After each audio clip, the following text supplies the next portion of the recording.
নমস্কার বন্ধুরা, পাঁচমিশালি রান্নাঘরের তরফ থেকে আজকে আমি নিয়ে এসেছি ডিম, বেগুন আর টমেটো দিয়ে তৈরি নতুন স্বাদের একটা ডিনার রেসিপি। এটা আপনারা লুচি, রুটি, পরোটা যে কোনো ময়দার জিনিসের সাথে সার্ভ করতে পারবেন।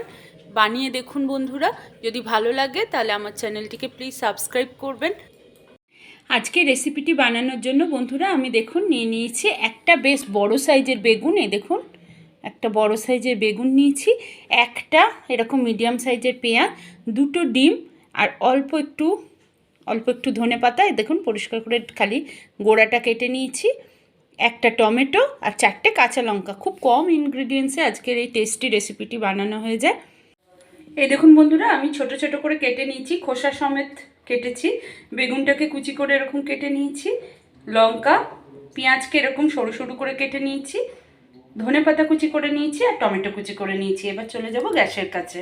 একদম ছোট্ট রান্না। গ্যাসে কড়াই বসিয়ে দিয়েছি বন্ধুরা। কড়াই দিয়ে দিচ্ছি 2 টেবিল স্পুন পরিমাণ সর্ষের তেল। খুব বেশি সর্ষের তেল এখন লাগবে না, আগে আমি বেগুনগুলোকে ভেজে নেব। তেলটা গরম হতে দিয়েছি।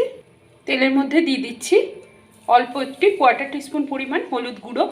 এই হলুদ গুঁড়োটাকে আমি ভালো করে তেলের সাথে মিশিয়ে নিচ্ছি, যার ফলে প্রত্যেকটা বেগুনের টুকরোর গায়ে এই হলুদ লেগে যাবে।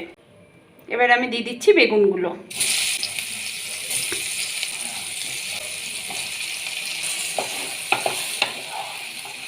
দেখুন পুরো তেলটাই টেনে নিয়েছে এখন বেগুনটা। এটা আমি দিয়ে দেবো অল্প একটু লবণ, যার ফলে কম তেলে এই বেগুনটা ভাজা হয়ে যাবে। দেখুন আপনারা আন্দাজ বুঝে লবণ দেবেন, কারণ বেগুন তো কমে যায় আয়তনে ভাজার পর, সেই বুঝে লবণটা দেবেন। এই লবণটা মাখিয়ে দিলাম, এবার ঢাকা দিয়ে দেবো, যার ফলে বেগুন থেকে অল্প একটু জল বেরোবে। বেগুনটা ভাজা ভাজাও হয়ে যাবে, আবার সেদ্ধও হয়ে যাবে। এবার আমি ঢাকা দিয়ে বেগুনটাকে ভেজে নিচ্ছি। মিনিট 2-3-এর মধ্যেই এটা হয়ে যাবে।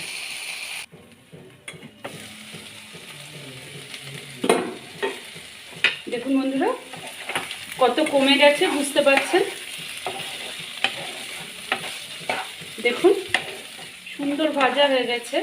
ঢাকা দিয়ে ভাজার ফলে যখন একদম ভাজা ভাজা হয়ে যায় তখন বেগুন থেকে তেল বেরিয়ে আসে।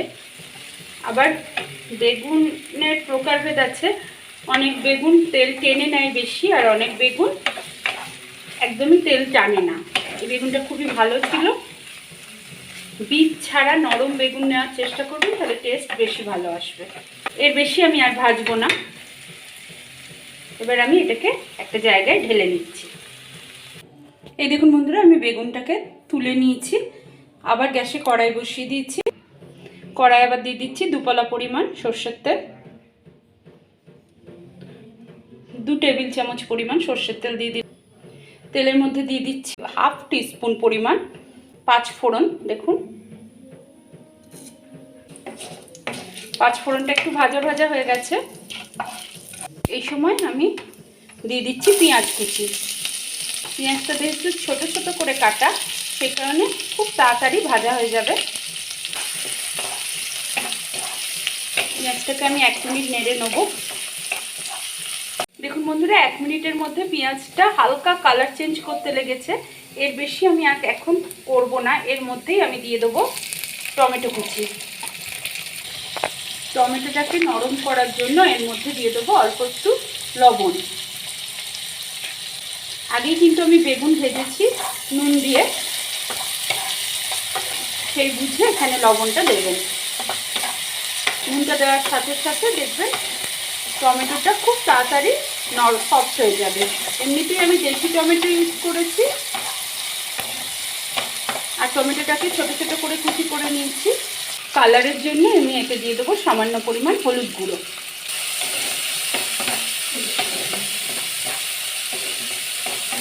দেখুন টমেটোটা নরম হতে লেগেছে। এটাকে ভালো করে স্ম্যাশ করে নেবো টমেটোটাকে পেঁয়াজের সাথে। আর এতে দিয়ে দেবো কাঁচা লঙ্কা কুচি। টমেটোটা কাঁচা গন্ধটা যেন চলে যায়, সেই ততটা পর্যন্ত আমি এটাকে ভেজে নিচ্ছি। দেখুন বন্ধুরা, মশলা তেল ছাড়া ছাড়া হয়ে গেছে। আমি এবার এতে দিয়ে দিচ্ছি 2টো ডিম। ডিমকে ফাটিয়ে কাঁচা ডিমকে ফাটিয়ে আমি এর ভেতরে দিয়ে দেবো।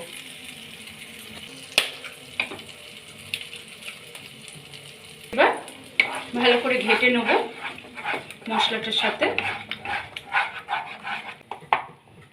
ডিমের কাঁচা গন্ধটা চলে যাওয়া পর্যন্ত দেখুন নেড়ে নিচ্ছি। এই সময় আমি দিয়ে দেবো বেগুনগুলো, এর সাথে ভালো করে মিশিয়ে নেব। অল্প একটু লবণ, আমার একটু লবণ কম হয়েছে দেখে নিয়েছি আমি, সেখানে অল্প একটু লবণ দিচ্ছি। যেহেতু আমি রুটির জন্য বানাচ্ছি, রুটি পরোটার জন্য, সেই কারণে আমি এতে অল্প একটু চিনি অ্যাড করব। এতে বেগুনের যে অ্যালার্জেটিক নেচার সেটাও চলে যায়, সেই কারণে আমি সামান্য একটু চিনি অ্যাড করে দিলাম। এবার ভালো করে এটাকে নেড়ে নেব। আঁচটাকে, গ্যাসের ফ্লেমটাকে একটু স্লো করে দিলাম। দেখুন নেড়ে নিচ্ছি। যেহেতু বেগুনটা ভাজা ছিল তাই খুব বেশি নাড়ার দরকারও নেই। এর মধ্যে আমি দিয়ে দেবো বেশ কিছুটা পরিমাণ ধনেপাতা কুচি। এবার পুরোটার সাথে ধনেপাতাটা ভালো করে মিশিয়ে নিচ্ছি। এইভাবে আপনারা ডিম বেগুন ভর্তা একবার বানিয়ে দেখবেন বন্ধুরা। লুচি, রুটি, পরোটা যে কোনো জিনিসের সাথে এটা খুব ভালো যায়। আমার হাজব্যান্ড তো ভীষণ ভালোবাসে শীতকালের রাতে। সাধারণ রুটিকেও এই পদটা অসাধারণ করে তোলে। বেশ আমার হয়ে গেছে রান্নাটা, আপনাদের সার্ভ করে দেখাচ্ছি। দেখুন বন্ধুরা, সার্ভ করে দিয়েছি। কতটা সুন্দর দেখতে হয়েছে দেখুন। আমার রেসিপিটা যদি আপনাদের ভালো লেগে থাকে তাহলে প্লিজ আমার চ্যানেলটিকে সাবস্ক্রাইব করবেন, আর পাশে থাকা বেল আইকনটিতে ক্লিক করে অল অপশনটি ক্লিক করতে ভুলবেন না যেন বন্ধুরা। নতুন বন্ধুদের আমার চ্যানেলে স্বাগতম। পুরনো বন্ধুদের পাশে থাকার জন্য অনেক অনেক ধন্যবাদ। সুস্থ থাকুন, ভালো থাকুন, আনন্দে থাকুন, দেখতে থাকুন পাঁচমিশালি রান্নাঘর। ধন্যবাদ।